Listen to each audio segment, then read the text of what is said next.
Hello, I'm back with another live video.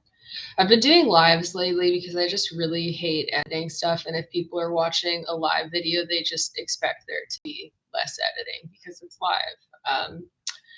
But I did a post about this on Facebook, and I wanted to talk a little bit more on a platform where people can actually see my face and hear my tone of voice because these types of like anytime anyone has the audacity to say anything that calls to question the fabric of horse sports and people who have been elevated to a certain level, people get really defensive and they lash out and attack, and they completely take what's being said out of context and just construe their own perspective in a very frustrating way. And I find that happens to me a lot in writing because I tend to write pretty objectively and matter of factly is my writing style, because I've done a lot of writing for scientific articles in school and whatnot, and you can just say like, this is what I feel, or this is what it is, these are the patterns, these are the facts, and blah blah blah blah. But Valegro for me is kind of a more interesting death because growing up when he was at his hype, I was in high school and I was still enamored with equestrian sports, and I was a fan of him and I liked watching his tests, and I was a big fan of Charlotte Dujardin, and he kind of represented that part of my childhood that later kind of went on to die as I started to see the industry as what it was. So his death is kind of the death of an era of myself in a way.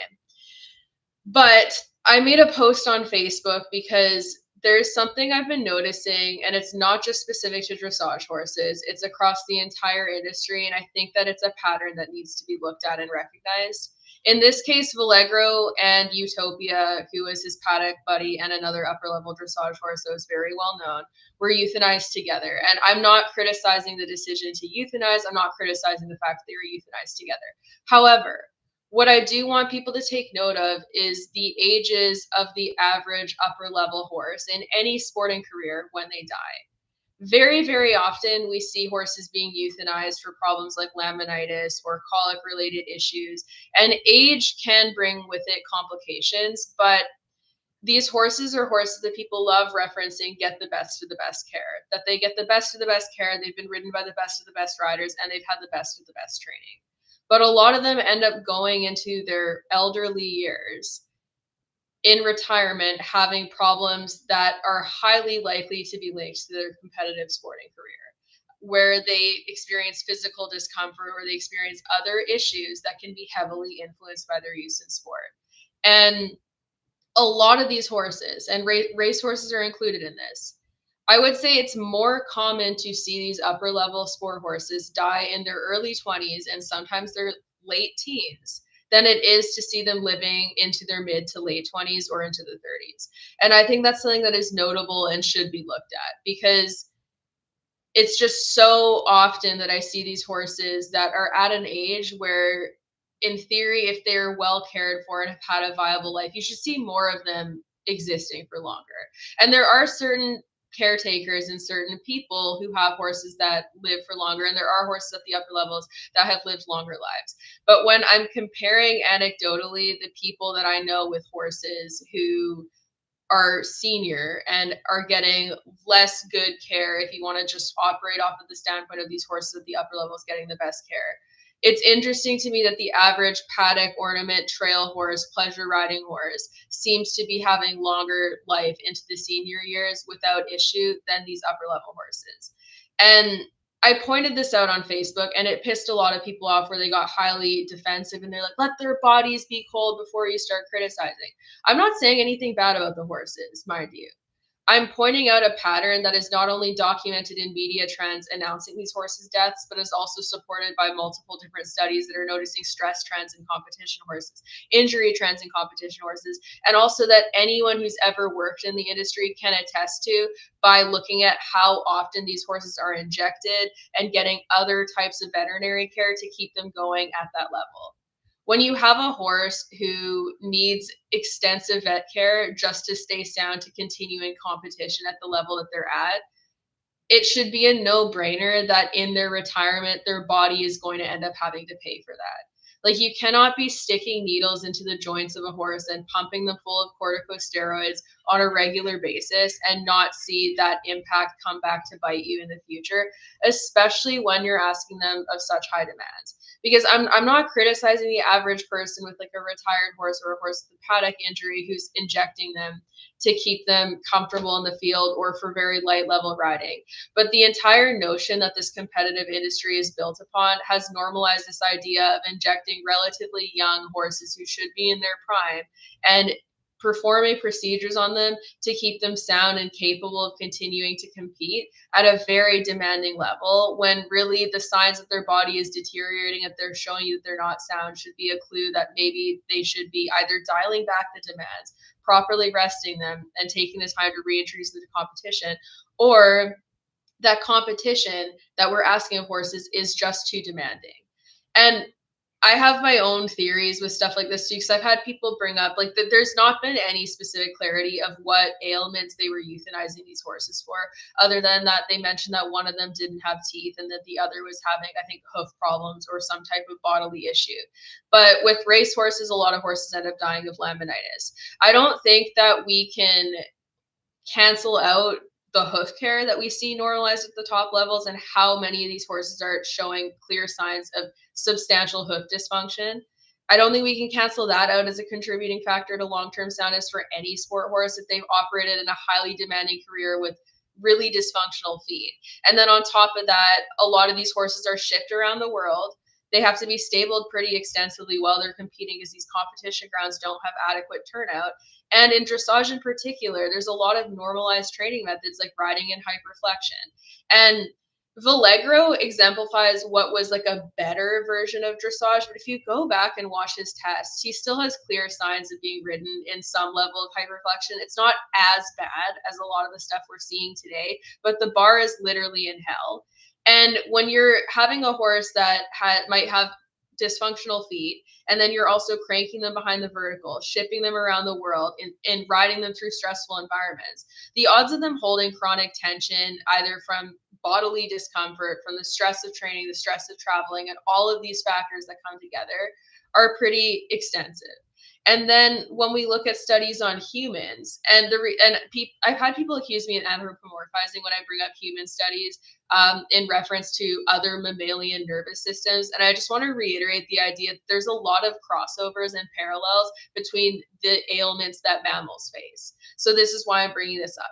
But with humans, there's been more and more studies going into autoimmune disorders and how heavily implicated they are by chronic stress, and how much of a factor stress and trauma are in creating autoimmune responses in the body.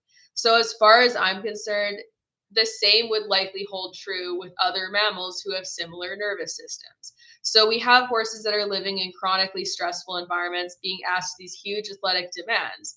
And yet we still have this huge community of people who gets angry when you go, hey, like, what if some of the stuff we're doing to these horses is a contributing factor in shortening their lifespan? And they get highly defensive. And it really bothers me, because if we're actually in this industry for the horses, for the love of the horse, why is the conversation about reflecting on examples, especially like the big high level most famous horses in specific disciplines, using them as examples and noticing patterns to study further to see if they are relevant, to see if there is means of changing for the better? Why are people so averse to that? Why does it get met with such a vitriolic, angry response? Because if you want to go look at my Facebook page right now and read the post that I wrote, I don't say anything mean. I reference the fact that Charlotte did have get caught on video whipping horses, and like that's something where it's like that's a character trait that I highly doubt occurred in that one-off setting. It's something that is built over time, even if that's the most she's whipped in that particular setting. You don't go from never hitting horses with a whip and never punishing them to whipping them 20 plus times. You don't. And I say this as someone who was taught to hit horses and grew up having a very dominating training style taught to me. And while my trainer didn't whip horses that much in front of me, I had that type of shit. I saw it at shows and it was normalized to me to some extent. You don't go from doing nothing to suddenly just viciously beating your horse 20 plus times, because the amount of energy you have to put in, it's a buildup of anger, frustration, resentment, or just a certain level of comfortability with doing so. But people were even mad that I brought that up and were like, oh, she just made a mistake. Meanwhile, the same people are comfortable calling commenters who criticize the industry in any capacity evil for doing so. So there's also this consistent lack of consistent or consistent lack of consistency in what they label as problematic behavior and what they label as a mere mistake. Because as far as I'm concerned, we can't call things mistakes when people are like, hey, like there's some of these concerning patterns we're noticing in upper level sport horses. We should look further into them. And then people's immediate response is, no, that's not true. These horses get the best of the best care. Let's see you ride at that level. You don't know what you're talking about. And they shut it all down. That's not a mistake then, because you're refusing to even consider the possibility that there is something that you could do better. And that consistently we see happening in the industry, where people don't even want to pause for a moment to reflect if there's any way we could improve the industry. They don't even want to pause for a moment to reflect and consider the fact that their favorite horse, their favorite rider, might have done some stuff earlier in their career or even more recently that might negatively impact horses. They can't separate themselves from the idea that this person could love horses in their own way while still making decisions that harm them. And with Charlotte and Carl Hester, and like Charlotte Dujardin and Carl Hester in particular, what really bothers me is that they've been basically put on this pedestal and this podium of being the pinnacle of horse care in the dressage community. And one of the primary reasons people use for that is the fact that they turn their horses out. And like, yes, that's great that their horses get turned out. I'm not criticizing them for doing so, but that's also the bare fucking minimum. It's like walking around and trying to flex the fact that you give your dog water when they're thirsty. You know, like horses are herd animals. They need space. They need to go outside. They need to be in a herd. The fact that it elevates people to a level of being on a podium, on a pedestal of the best horse care and being viewed as a progressive person in the community simply because their competition horses get to see the outdoors and touch other horses is insane. And it exposes such a major issue in the industry because people can acknowledge the fact that that's unusual, which means they're aware that a lot of other riders at that level are not doing the same thing. And instead of going, wow, that's the bare minimum, all of the other people not doing this do not deserve my respect as a horse person because their entire success in the competition ring has been reliant on them depriving their horse of basic needs. Instead of looking at it that way, they go, these people are the best people in the community and we shouldn't criticize them on anything. And it's the bare minimum. Turning your horse out is the bare minimum. It's the bare minimum. It's like someone trying to brag to you about taking their working bred dog for a walk instead of just leaving it in a kennel all day. It's the bare minimum. I don't want to give people a pat on the back and act like they're incredibly unusual and amazing because they are providing the bare minimum of basic care for the animals they choose to get. And that aside, again, I can't speak for this from direct experience, but I find it very, very hard to believe that as a mentor and someone who's worked really closely with someone like Charlotte, I find it very hard to believe that Carl has neither seen nor exemplified either one, not or both behaviors that are consistent with whipping horses. Because if you work that closely with someone and you're under their wing to the extent that Charlotte was, a lot of your behaviors and training methods are going to be modeled from that person. And of course, people can deviate from their role models and they can have a bad day and they can have more harshness than what that person might show. But I don't think it is unfair to be skeptical of what might be going on behind the scenes at that barn based off of her behavior or what he might have exemplified in previous years based off of that behavior. I don't think it's unfair to go, I'm not going to automatically assume that all of their training methods are above board and there's absolutely no possibility they would ever consider hitting an animal just because they've painted that picture in their PR. Because that is quite literally the shining example of a parasocial relationship where you're extending traits that you have no proof of because you want to believe that someone's a good person and that they would never make those types of mistakes despite the evidence showing that that could be the case.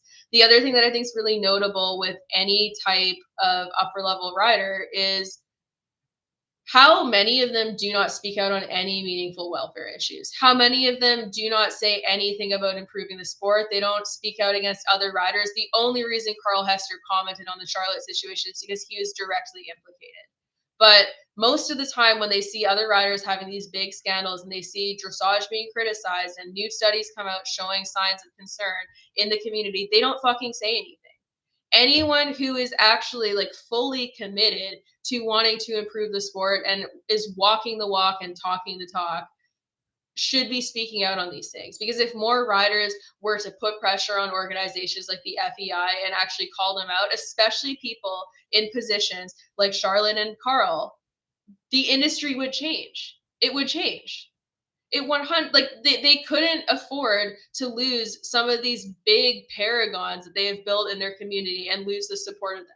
That level of pressure would force change a lot quicker, and it would also open the door to make it a lot safer for smaller, lower level riders to speak out. And again, horses can die. There's lots of reasons you could euthanize. I had to euthanize one of my horses at 5 years old, but I also want to point back to the fact that like he had a racing career that rendered him with a lot of injuries. So the question that I'm asking is like, how much is sport implicated in these problems that we see in horses? Because a 23-year-old horse is very young.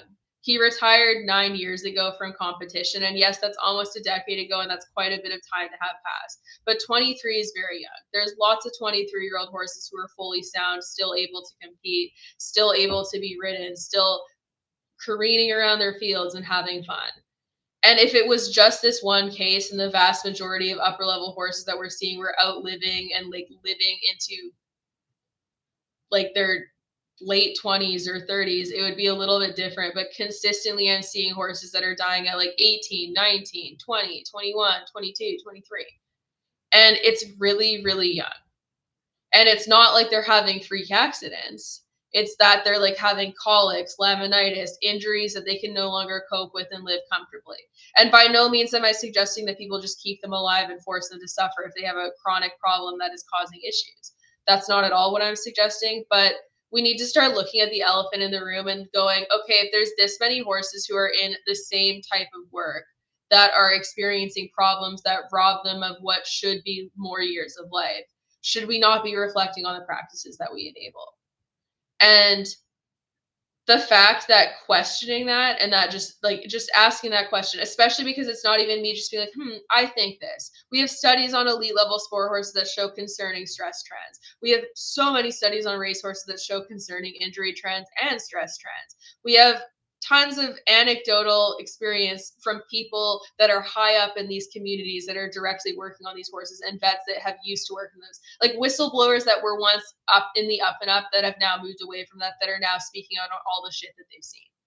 There's so many people that are painting this picture that there are problems that we need to address, and instead of addressing them, so many people's first reaction is to just sweep the skeletons into the closet, be like, shut up, you're a nobody. Or another fun one that I see a lot of people doing is this actually like very racist, elitist response where they'll pull up a photo from a third world country of a bleeding, like sword horse who's pulling a cart and they're emaciated, and they'll be like, what about this? And it's like, shut the fuck up. I do not want to compare someone who cannot even fucking afford to feed themselves to people living in the lap of luxury, flying horses around the world and competing them for money. We're not going to compare people living in third world countries to people who are in the pinnacle of the sport and are just amongst a lot of other rich people who have never had to live even a fraction of the level of suffering that we're trying to compare to. It doesn't mean that I'm going to say that those horses aren't suffering, because animals that are in those type of areas that are being like needed to be used for work, despite the fact that they're sore, they're starved or whatever. Yeah, they're suffering, but the context in which the people are putting them through those things and the level of need behind it is a lot different. Competition isn't a need. Dressage could still go on if they lessened the level of demand. Same with show jumping and racing, if they changed the ages and they made changes to the sport to make horses safer and promote longevity. But like, there's just so many things that are like, it's like the call is coming from inside the house, guys. And I also think that we need to start to be really aware of the fact that these people at the top levels of sport have their hands in the pockets of a lot of equestrian media organizations and are very invested in upholding the sport as is. Like there is an inherent level of bias that should not and cannot be ignored that people need to be more mindful of. They are curating their content and the way that they come across to garner public support, which is why so many of them only ever speak out on issues once they are directly impacted. If it was about horse welfare, they would be way more comfortable speaking about these things and doing interviews about needing to improve the state of horse welfare and dressage sports instead of immediately defending it. Like they've all been bought to some degree if they're not willing to talk about these issues, or they truly don't believe that what they're doing is wrong, which means that they're completely unable to actually critically look at the industry as a whole and therefore cannot be trusted to accurately assess the welfare of their horses. And yeah, and then we have a comment here from I've seen a lot of your videos. Is your name pronounced Lonnie? Sorry if I mispronounced, but I've seen your story of your horse that was like really heavily abused. And like that's again, it's just a story of one horse in a sea of many horses that have the same type of story.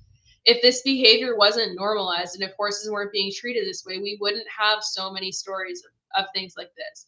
And every single time people immediately go on the defense and basically go, okay, Lonica. Okay, I got it.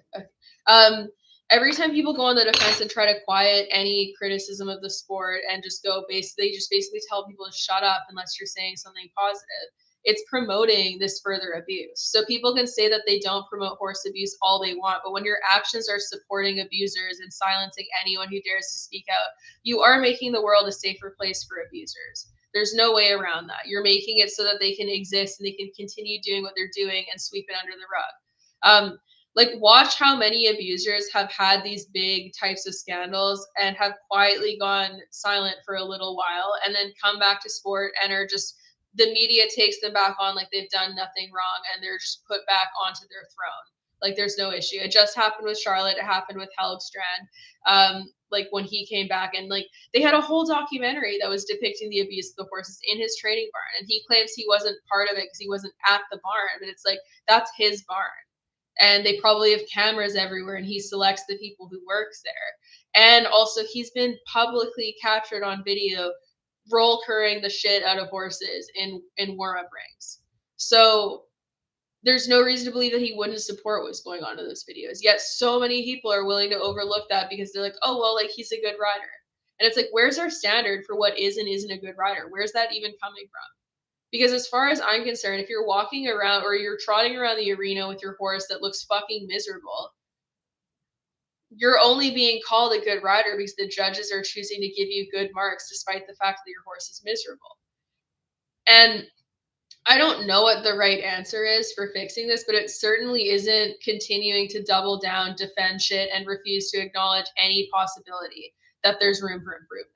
And like the horse industry loves to do that. They're like, oh, this is the way things have always been done. These people are the best of the best. But it's like, who hailed them the best of the best? What standards are being used to judge these people? Because it largely is not rooted in anything pertaining to horse welfare or anything that even remotely resembles it.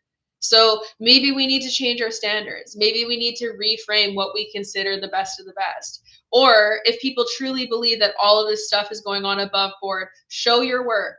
Start doing full post-mortem exams of any upper level horse that dies. Start doing routine x-rays of their neck, their back, all of their joints, because Lord knows the sport can fucking afford it with the amount of vet care they're putting into these horses. Start showing that these horses are showing signs that they are being improved by the sport and that their bodies aren't seeing repeated damage, because it would be very easy to do. But the reason why no one wants to do that is because if they were to do all of that and do it publicly so that people could be privy to the results of their vet exams, it would be damning to the sport. It would destroy the sport. It would force them to either ban the sport or make extensive changes. And like that's the truth. Anyone who has been present for lots of vet checks in any type of sport horse being produced at mass for money and competing at the high levels and being asked to compete at the full demands of their athletic capacity can speak for the fact that there is extensive evidence that the bodies are being damaged by it. And yet people want to paint this fantastical vision of the sport being the best of the best treatment of the horse, these horses receiving the best care, but they can't prove it. Release your vet checks. Show what your horse's yearly vet costs are. What injections are they getting? What have you had done with them? What are they needing to have routinely done so that they can continue competing? What injuries do they have? When they retire, take x-rays of their joints and show what they look like. Do x-rays beginning of career, mid-career, end of career. Start showing that the sport is actually being conducted in a way that promotes longevity of horses. But especially with young horse classes for that matter. Like they could be x-raying young horse classes on the onset of their competition careers, at the end of their young horse seasons, and then also showing stats that show that the horses who compete in the young horse classes actually have longer careers. But they don't do any of that. They just want to tell people, yeah, this is how this works, and they want people to just lap that up and just trust what's being said.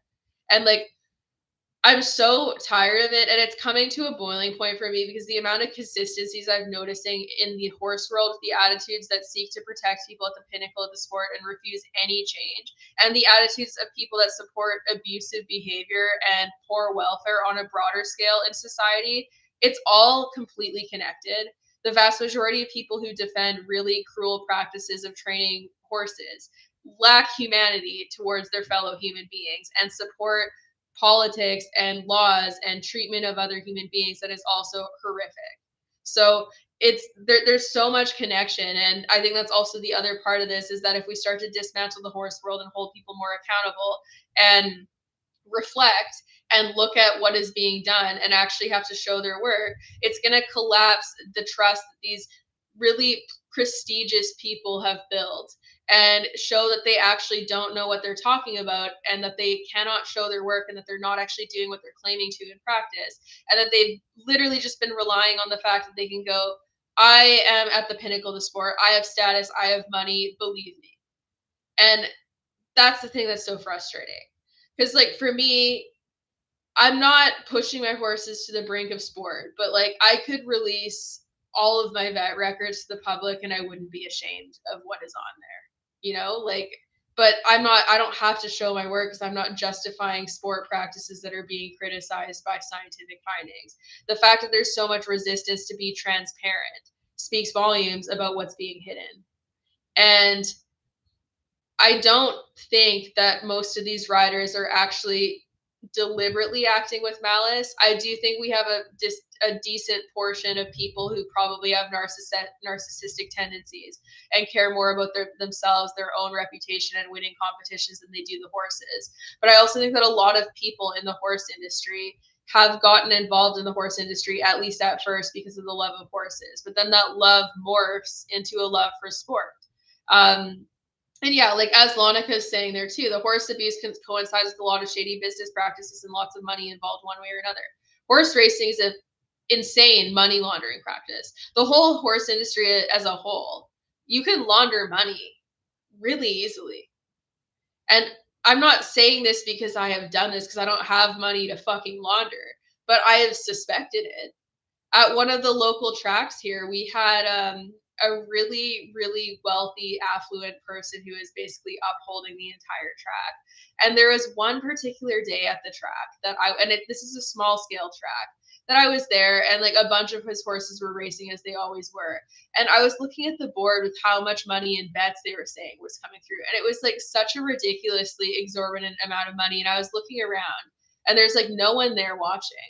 And there's also like yeah, people can bet online, but again, small track, very few people watching, an insane amount of money coming in. And I was just like watching and I was like, is someone fucking laundering money by like betting on horses that they know are so much higher quality than a lot of the horses they're competing against, so that they're more likely to get a payout? And thought crossed my mind, but even just with buying and selling horses, laundering money is quite a bit easier because you can also write off a lot of expenses and just inflate expenses and do insurance claims and whatnot and launder your money that way. So for people that aren't even horse people, getting involved in the horse industry in some capacity when you have a lot of money and you want to throw it at something that you can hide that money in, the horse industry is not a bad place to go to.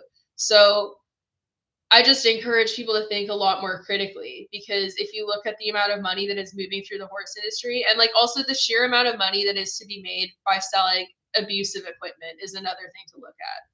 The amount of bits, training gadgets, and quick fix devices on the market that are out there, you can make a lot of money. The trainers who are making the most money, especially in the online sphere, look at their marketing tactics. They typically show a really concerning, like high energy horse panicking before, and then an after that's a pretty quick fix that shows the horse subdued, obedient, and responsive to the rider. And it's all about the quickness of the fix. And there's very little emphasis on teaching people how it was achieved, like how the methods that they're using actually function behaviorally in behavioral science. Why the horse might be behaving the way they are in the first place. They usually give really watered down answers where they're like, this horse was stressed or lacked leadership or was disobedient or disrespectful. And they don't actually break down what the behaviors from a behavioral standpoint of horse species behavior and how they're functioning and what tension behaviors look like. They don't tell you these things because if they were to unpack all of that, you wouldn't be able to continue riding and training your obedient horse because you'd notice that they're still showing some of the same signs. But a lot of the people who profit the most, they promise you a quick fix. They show you a really impressive before and after.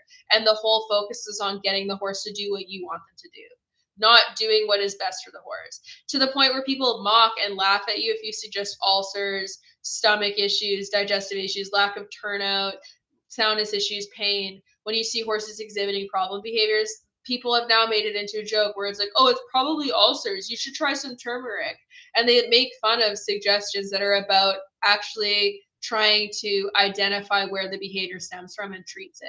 And obviously, it's not always ulcers, but when you have an instance of 60 to 100% of sport horses having ulcers, it's a pretty fucking stupid thing to laugh at people for suggesting, because your horse has a higher chance of having ulcers than they do not having them. And that in itself is also another really big tell about the amount of stressors and lack of species appropriate care that is seen in sport horses, because the ulceration instance is insane. The level of stress behaviors is insane. And I know all this sucks to hear because no one wants to have the veil pulled from the horse world and have to look at it at face value. But it isn't this miraculous, beautiful partnership that people claim it is the vast majority of the time. It is a dictatorship where riders are taking liberties to force horses to do things for their own benefit and then trying to rebrand it as something else. And the fact of the matter is, you would really struggle to have a horse willingly want to fly around the world and dance around an arena and perform with the amount of stress and harmful equipment that they're under, and do so at the rate and the speed that they're expected to, in terms of how quickly their careers take off and when they end. You'd be hard pressed to manage all those things and do so in a way where the horse's well-being is actually considered. And there's a whole lot of gaslighting in the horse world. People love to say you can't make a horse do something they don't want, but then the same people will go, you can't let them get away with that. You need to make sure that they're respectful. They can't do that. That's dangerous. Get after them. Ask, tell, demand. And there's all of these sayings that are used that expose the fact that people are not only aware that you can, in fact, make horses do stuff that they don't want to do, but they're comfortable making them do that. The entire notion that you can't make a horse do something they don't want to do, it enables abuse, because if you can make a horse do what you want them to do, then that means that what you did was not abusive. So the whole thing is skewed, and there's a lot of manipulative, abusive language used to justify what is going on in the horse sports and evade accountability, because it's just ridiculous. And I can't stand how many people just continuously feed into this narrative when there's so many holes in their logic, and literally all you have to do is sit back and watch what people say and what they claim. Every single person who's going to look you in the eyes and tell you can't make a horse do something they don't want to do, watch how they respond when their horse tries to say no to something. Guaranteed they're going to keep pressuring them to ask them to do it. Because the people who do not pressure their horses to do things aren't going to buy into this fairy tale that you can't make a horse do something they don't want to do, because we damn well know that you can. And self-reflection is important, because I fail to see why it is such a point of contention, and why it creates so much anger in horse people to just say, hey, we should be looking at trends in the sport, documenting them, and checking and seeing if there are means of improving the lifespans of horses, their long-term soundness, their well-being, lowering stress, or whatever.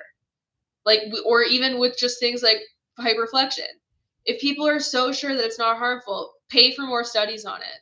If you think that the current studies that show pretty consistently that it's harmful both physically and mentally are bullshit, encourage having unbiased third-party organizations continue those studies and offer up your horses if you're so sure that they're happy and well cared for and not exhibiting stress. Let behavioral professionals come walk through your barns. Let them document it and let them interview you and how you're viewing your horse's behavior. Show your horse's day-to-day experience and have a welfare expert present to give you feedback on what it like whether or not their needs are met. But again, none of these people do this because they don't want to be implicated in having the actuality of what their horses are experienced documented and exposed. And like the sheer notion that like one of the biggest things people cling to support Charlotte and Carl is the fact that they turn their horses out. That's the bare minimum. Like I should just start walking around and being like, my horses get hay. Give me a pat on the back. Where's my fucking gold medal? Where's I'm the best person ever? Where's the same energy? My horses get hay. I give them water also. Because like herd turnout is the bare minimum. Why are we giving people such a clap on the back for that? And like I can answer that question for you because it's a rhetorical question. The reason is because people know that the care of the average horse at the top levels is so shit that they are unusual in that way and they stand out, which means that people are aware that there's a problem, but they're willing to overlook it because they'd rather continue feeding into this fairy tale of the sport and continue watching it without having to look at it with a critical eye. And again, the average person at the top levels cannot see what's going on for what it is because they've been so indoctrinated and entrenched in just being constantly surrounded by stressed horses. And in order to survive that environment without wanting to like completely lose your shit, you need to be willing to look the other way. Otherwise, your mental health is going to be completely destroyed. And that doesn't mean that their mental health doesn't take a toll because subconsciously, I guarantee you it does. But in order to actually survive going through the motions and chasing those dreams, you need to be willing to make excuses and not look at it for what it is. Otherwise, it would be too painful to continue participating. So a lot of them, they're willing to look the other way and they're willing to go through the motions. They're willing to make nice and just be neutral towards you. They're willing to see other people abusing horses in the warm-up ring in ways that they probably don't condone for themselves, but they're not going to report it because they don't want to rock the boat and make things uncomfortable for them to exist in those environments. So, and then the other thing too is we give these upper level riders such a podium where it's like not only are they the best of the best riders who know everything about riding and training, but apparently they're also welfare experts, behavioral experts, equine scientists, veterinarians, the best of the best. And they get to be the expert on all things, so they can never be criticized by anyone. And you can't criticize them unless you're also competing at the same level. So you have to drink the Kool-Aid, pay the money, and climb the levels of the sport and effectively immerse yourself in that culture before you're allowed to criticize, which gives very culty vibes. Like that entire justification, very fucking culty to be like, you don't know what we're doing is wrong unless you're one of us. Like what the fuck do you mean? I don't need to be a 5-star chef to like look at a chef feeding someone a raw piece of chicken and go, that's not healthy for you. I don't need to be a doctor to see a doctor trying to do brain surgery with a chainsaw to go, hey, like that looks dangerous. You probably shouldn't cut into someone's brain with a fucking chainsaw. I don't need to be a doctor to go, hey, I don't want you doing surgery on me without gloves on and without washing your hands first. You know, like this elitist notion that seeks to try to just absolve people of any criticism or any blame promotes abuse. And then people wonder why there's so many abusers at the top levels when they do finally start to see things. And it's because we create an environment where they flourish and they multiply. And it's not just abuse of horses, it's abuse of humans because these people who abuse horses often are reliant on, at minimum, emotionally abusing and gaslighting the people around them so they can continue to do what they do to horses and not meet criticism for it.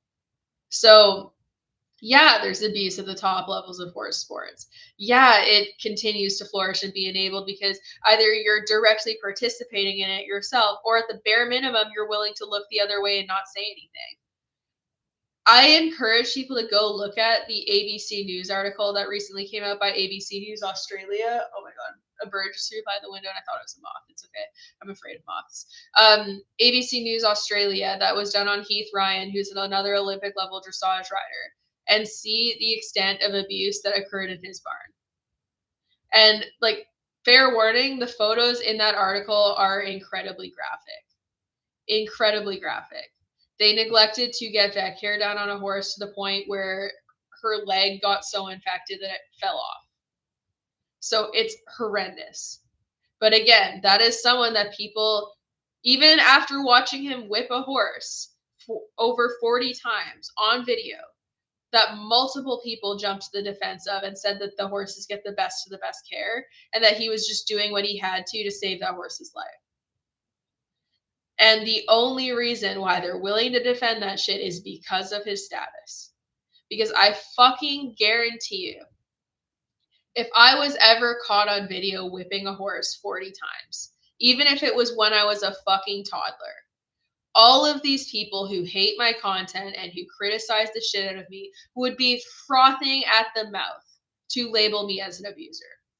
So they are aware that these things are abuse. They just selectively pick and choose who they want to implicate for it. Because the people in the big, rich, upper level riders club don't deserve that criticism. But if they were to watch someone that they viewed as a nobody or lower level or beneath them in any capacity do any of the same things that they condone in the upper level community, they would be very quick to criticize, especially if it's someone who already made them feel threatened. So it's very selective in terms of how they identify behavior. And again, like they love the excuse that you cannot force these horses to do things that they don't want because it justifies everything they do. If the horse is doing it, it means the horse wanted to. And it's insane because you can force virtually any animal to do things. Like these same people often are aware that you could force elephants to do things that they don't want to. They're way bigger than horses. They're also wild animals that can overpower people way quicker and do way more damage, way more immediately. And yet people still successfully were able to force them to do what we want them to do. So why is there this narrative that with horses, we cannot achieve such a level of coercion to make them do what we want to do? It makes no sense. And also, we just need to be looking deeper at all these things. The fact that it is viewed as more of a problem for me to be like, hey, a lot of these upper level horses end up having health problems and dying quite young repeatedly. Or what if these health problems that these horses are facing were contributed to by their careers? The problem, the fact that that's viewed as more of a faux pas and a problem than Charlotte whipping a horse 20 plus times. Pretty crazy. People have more empathy for her in being caught on video in that action, which the other thing for me is like knowing you're teaching a lesson and having someone film you do that. Crazy. I like insane to me that someone would get to that level knowing that they have minimum 2 people watching them. And then also their student who visibly looked uncomfortable. But that aside, they have more empathy for forgiving that than they do any type of criticism or audacity to speak out. Because I didn't criticize these horses. I didn't say that the horses were at fault. I also didn't even criticize their reason to euthanize. I merely looked at the fact that you have 2 horses who are not even 25 yet, who have health issues to the point where they both can be reasonably euthanized at the same time for health reasons. And it's not just them. I look at the patterns that I can, because I started noticing this with racehorses first, where every time a big name racehorse died, I'm like, okay, like that horse was like 16, 17, 18, 19, 21. Like, look at the ages that the vast majority of these high level horses are dying at. And take notice of the fact that oftentimes they're dying relatively early. And if the care is the best of the best, we should be seeing that represented in how long they live.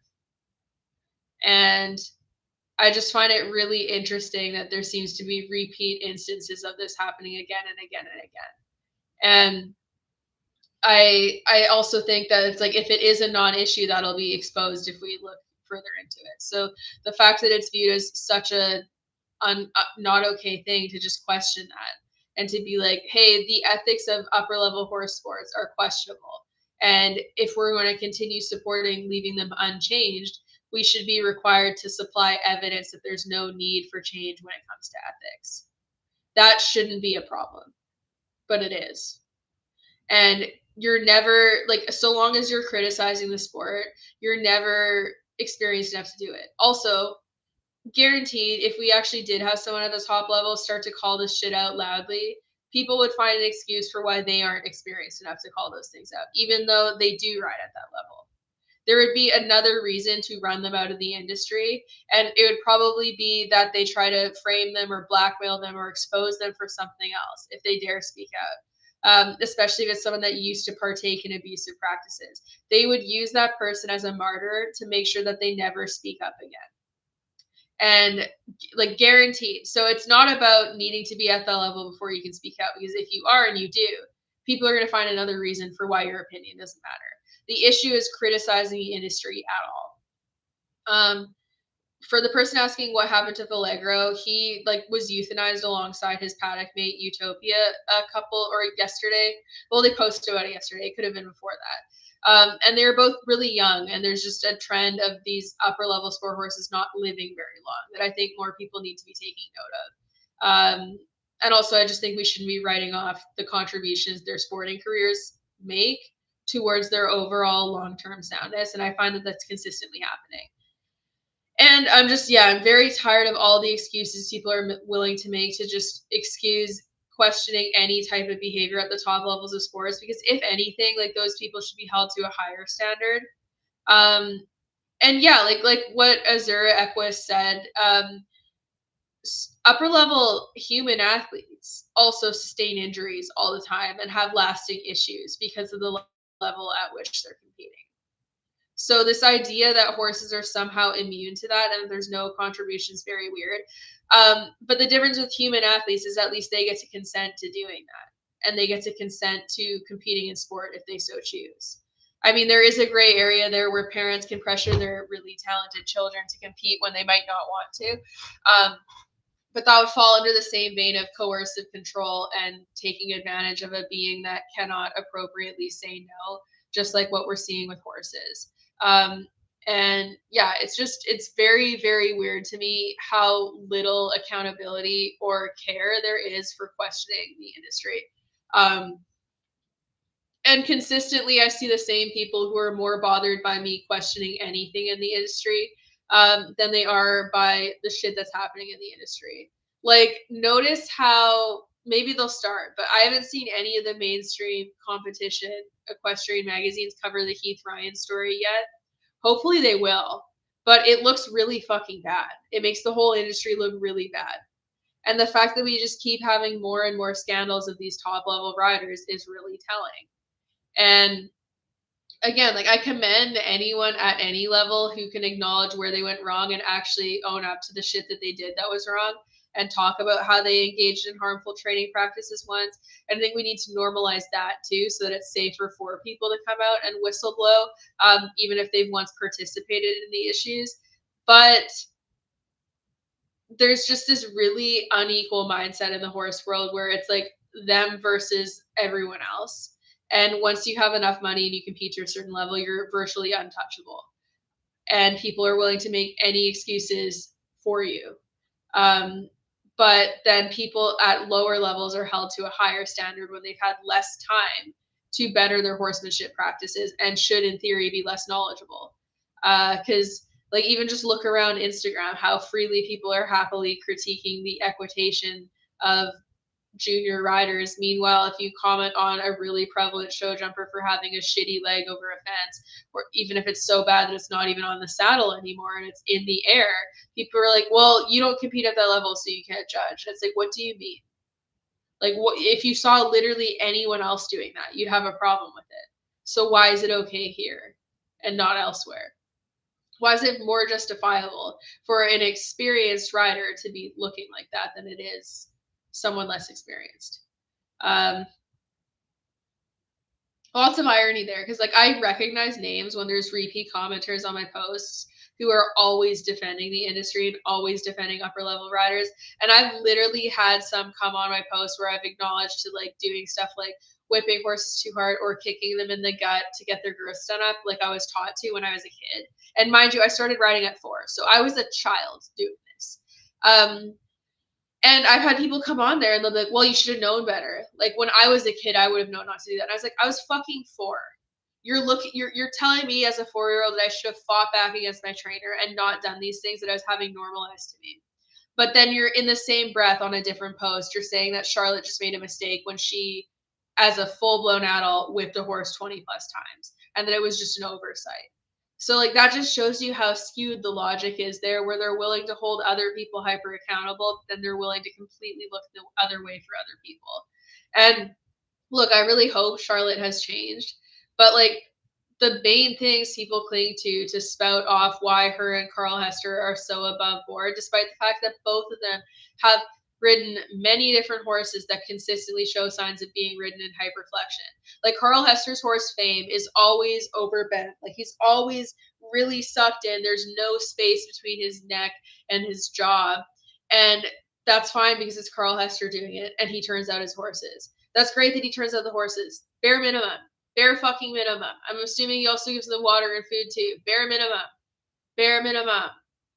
And like there's enough information out now to show that riding in these ways are harmful, and there's also enough information out about equine stress ethograms that even people like Carl and Charlotte could be reflecting further on their practices and making changes. And they could also be using their immense platforms and influence to speak out on behalf of things that are important. But they don't do that because it would implicate them in their community and it would make them feel less comfortable in their community and it would impact them in that community. So at the end of the day, all of these top level riders care more about their own comfort, remaining comfortable in their community and being able to partake in horse sports than they do about speaking out about anything that's right. And I do firmly believe that for a lot of these people, even if they're seeing shit that they know is wrong, there's probably a certain level of fear in speaking out because they've probably been caught on camera doing things that if they came out would make them look very bad. So I think, again, there is a certain level of blackmail. But again, the fact that that stuff can come out speaks for the fact that they are not as clean as what many people might think. Because I think that that is what keeps a lot of people silent, is that they know if they speak out that someone else could damn them by releasing a video and having something on video that would call to question their integrity. But again, at the end of the day, that's an opportunity that someone could speak out and they could be like, yeah, we're all being fucking blackmailed to not speak out about welfare issues. Because if we've ever engaged in these harmful practices, even if we learn not to do them in the future, we can be blackmailed. But that's a conversation that should be happening too, because if you're being blackmailed to continue promoting abuse, that is scary. And that's something we should all be looking at and going, what the fuck? But I just encourage people to remain critical. But yeah, the horse industry literally is just politics. It's just a bunch of corrupt people being enabled and doing what they're doing because they're all in a rich people club where they're willing to accept bribes or remain silent or because of blackmail or just wanting to maintain their position in the horse world. And yeah, that's why I never want to be in that crowd of people.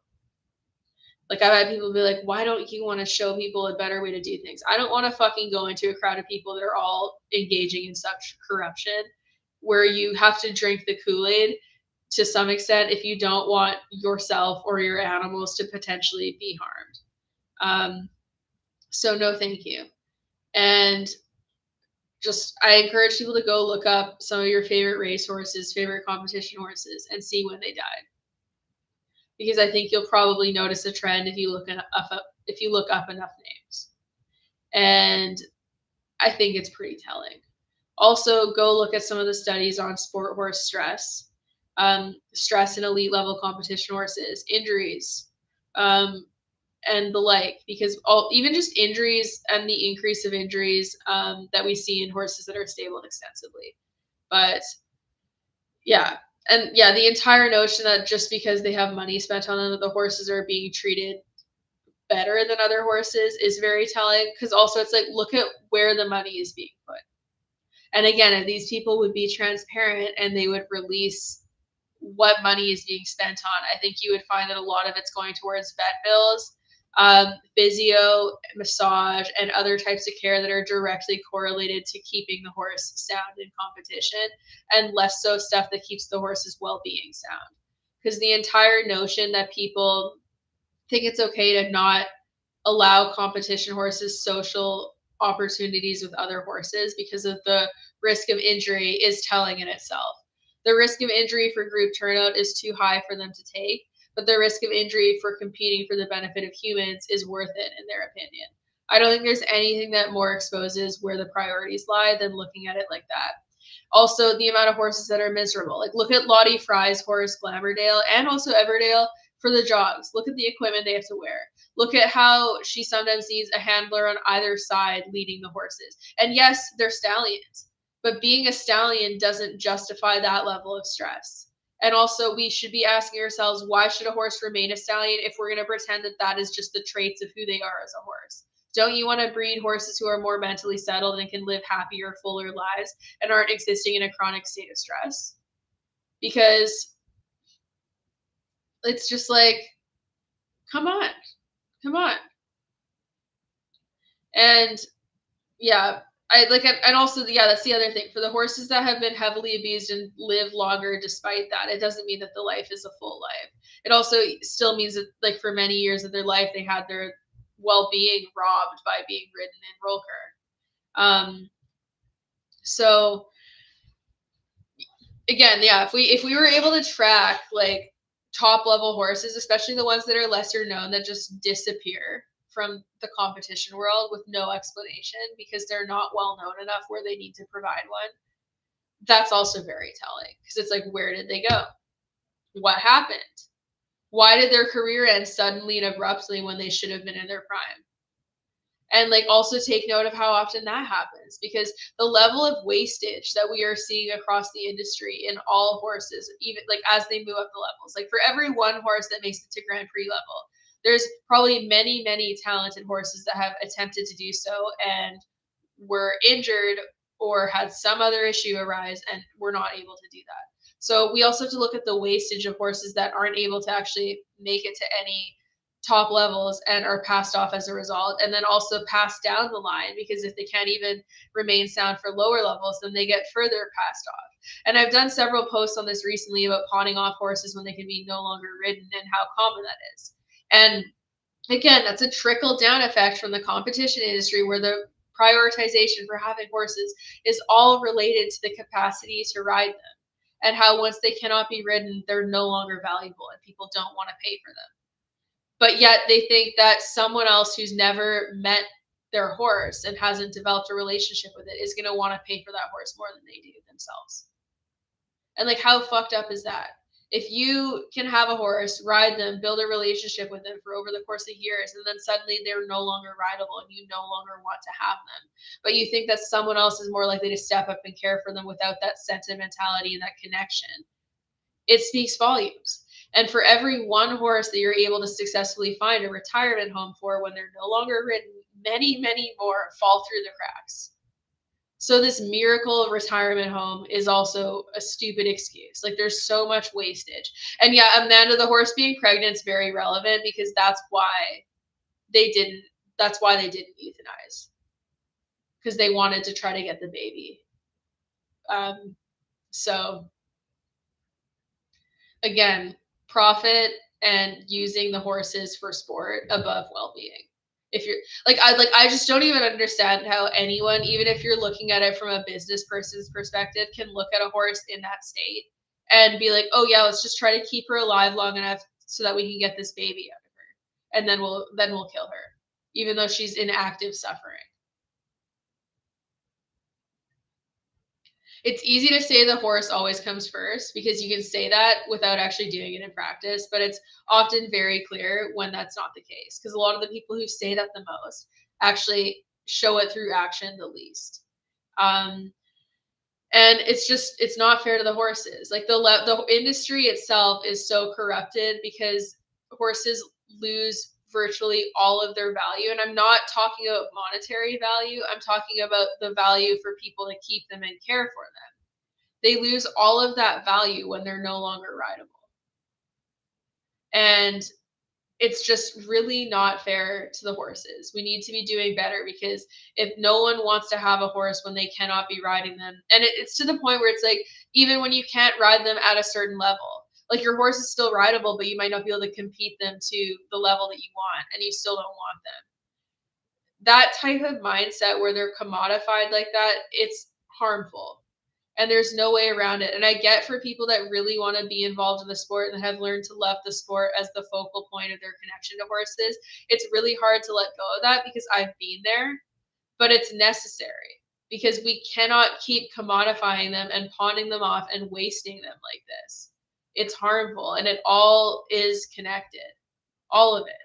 And to try to say separate upper level riders from the influence they have on everyone else is just foolish, because looking at how people put them on a pedestal should be a sign enough that there is a big problem.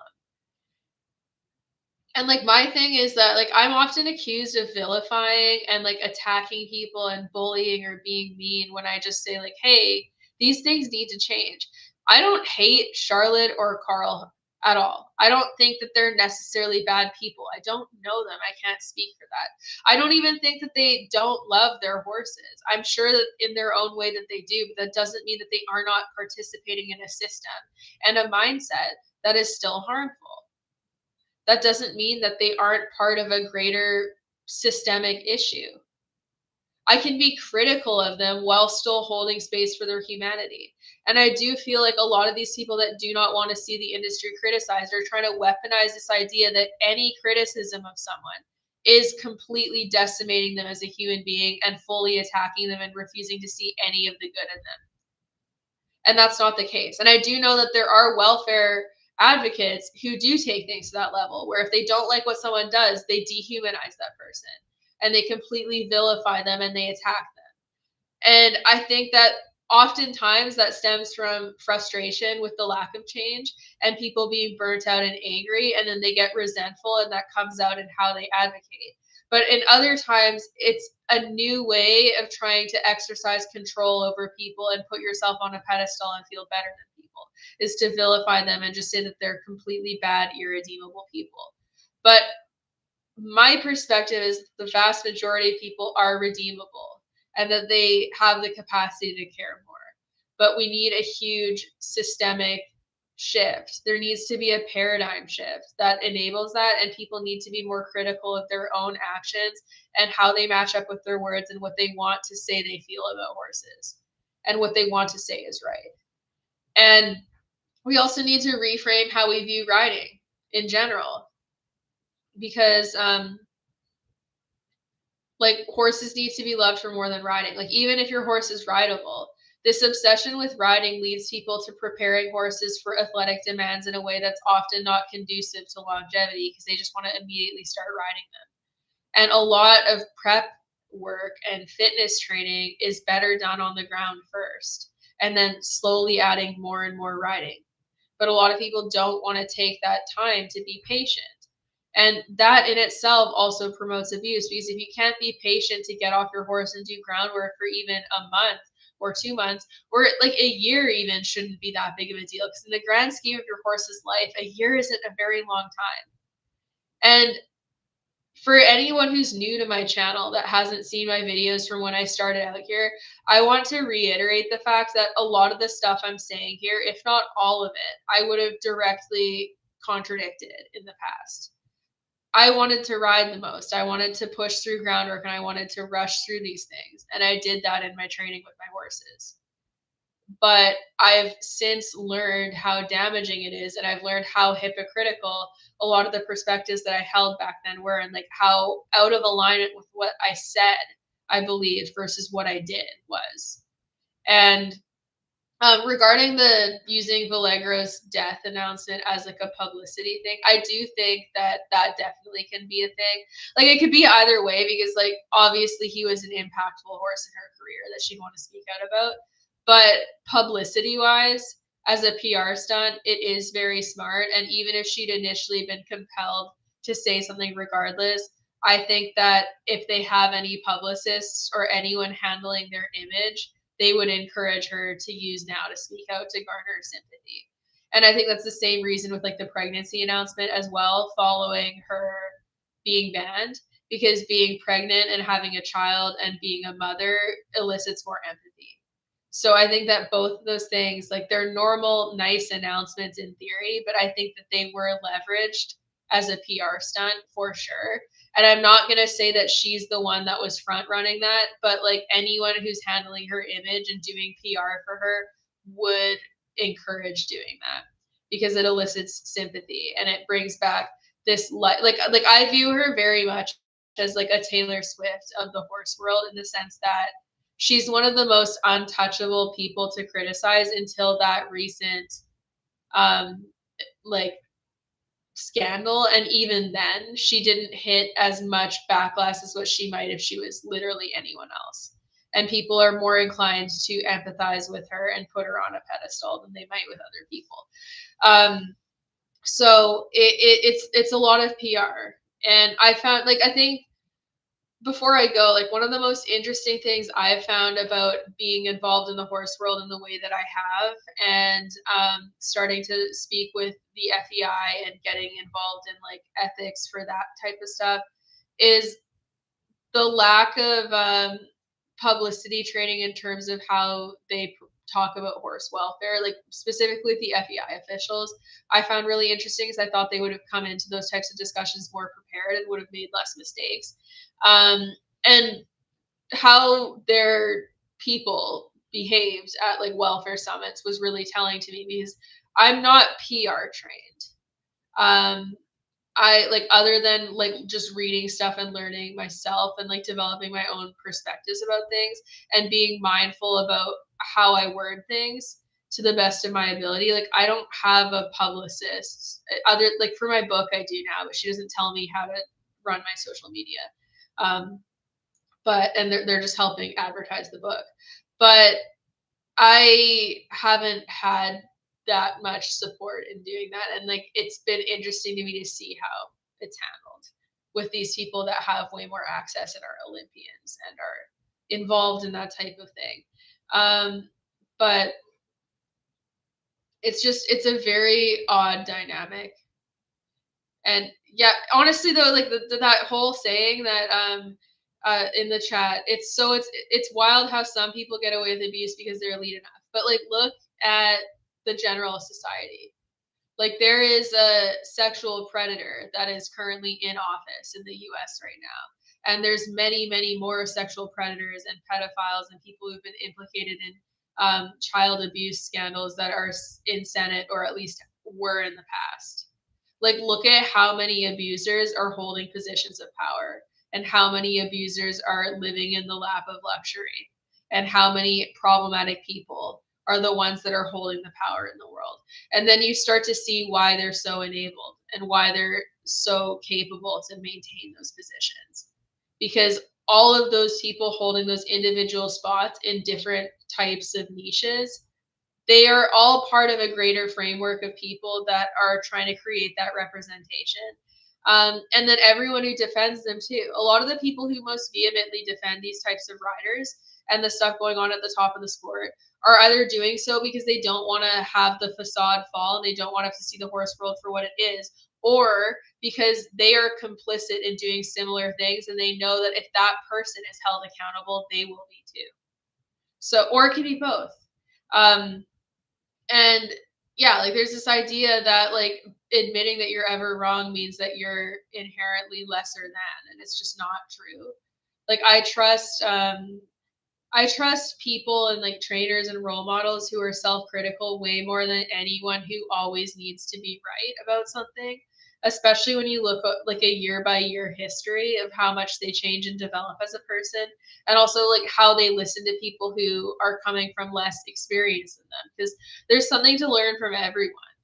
And I've learned a lot from people who aren't even horse people just by watching how they perceive what goes on in the horse world. It's very telling. And sure, they aren't as well versed in horse behavior as someone like me, but like they are more adept to intrinsically notice it than I ever was when I had first gotten immersed in the horse world before I started to take these classes and university courses to study more. But yeah, dominance theory is the problem. It's like it's this hierarchical mindset where it's like, in order to be powerful, you need to step on toes. In order to get to the top, you need to be willing to cut other people down. It's this mindset that in order to build yourself up, it needs to be reliant on other people having less. When really it should be a community mindset where it's like we're all helping each other. Everyone, there's enough food and shelter and water for everyone. Everyone deserves to have their needs met. Everyone deserves to be cared for. We can lift each other up. It doesn't need to be like where you winning is contingent on someone else failing. But it's like an entire paradigm shift that needs to happen across the human race as a whole, because we were never meant to live in these individualistic cultures where we like the entire notion of like moving out when you're 18 and getting a place of your own and separating and having like the nuclear family. It's more profitable. You get to rent out more spaces. You separate families, they're less connected in communities, they have less support, they have less capacity to seek support. And then it also makes it easier for them to lose patience and mistreat their children or their pets or other people around them. Is that lack of support, the pressures involved. And competition puts a lot of pressures on people as well. And that leads to harm too, where they feel pressured to meet certain deadlines and to climb the ladder of status and to meet the expectations of owners and trainers. And then that leads them to making poor decisions because they feel stressed. And if more people would be willing to reflect on that, I think we'd be in a lot better place. But yeah, a lot of it stems from insecurity, because also when I felt the greatest need to never admit where I was wrong and when I felt that I knew the most about horses, it was when I knew the least. It was when I was the most detached from the foundation of my life and I felt the least in control of stuff in my life. And it was when I was the most wildly insecure. Like now it's like, if you admit when you're wrong and you own up to your flaws, it effectively unloads the gun of criticism that other people could try to apply to you, because you're already doing it. Like, what is someone gonna, they're gonna be like, oh, well, you used to do that too. It's like, yeah, I used to do shitty things to horses too. What do you mean? What are you trying to get at? And it takes away their ammunition to try to hurt you, because there's people who try to make you feel like shit for not being perfect and for making mistakes and for thinking things that you now believe that you don't. Like, I've had a lot of people try to throw back on me, oh, well, you used to believe XYZ, or you used to work in the racing industry, blah, blah, blah. It's like, and how does that cancel out the work I've put in to reflect and change? Like, why would it be more admirable to those people for me to just double down and never had change?